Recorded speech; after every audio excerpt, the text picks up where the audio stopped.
एक भगवान के भक्त हुए, वो रोज ठाकुर जी को वस्त्र भेजते थे, बहुत धनवान थे, अच्छे वाले वस्त्र भेजते थे।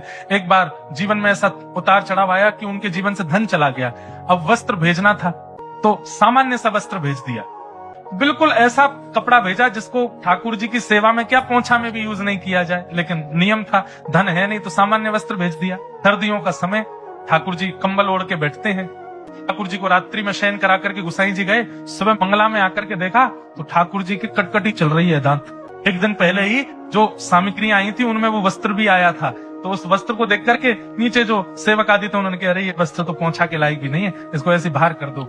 अगले दिन जब मंगला में ठाकुर जी देखे तो ठाकुर जी के दांत बज रहे थे जोर से। गुसाई जी बोले, अरे कंबल लाओ कंबल लाओ। 10-5 कंबल चढ़ा दिए, 2-3 सिगड़ी लगा दो, बार बार हाथ सेक सेक करके ठाकुर जी के हाथों का स्पर्श करें। इतना करने के बाद भी सर्दी नहीं गई तो गुसाई जी समझ गए, बोले जरूर किसी भक्त ने मन से कुछ भेजा होगा और वो इनको ओढ़ना होगा, किसी ने उसको नहीं दिया होगा, इसीलिए ये नाटक कर रहे हैं ठंड लगने का। सेवकों को बुलाया, क्यों कल कुछ वस्त्र आए थे क्या? बोले हाँ, कहाँ है?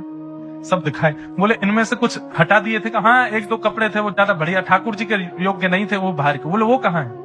और जैसे ही वो कपड़ा ला करके ठाकुर जी के चरणों पर रखा, इतने में ठाकुर जी बोले, मुंह तो पसीना आ रहे हैं बहुत जोर से, सबरे कंबल हटाओ, ये सगड़ी हटाओ सामने से, गर्मी लग रही है बहुत जोर से। क्यों?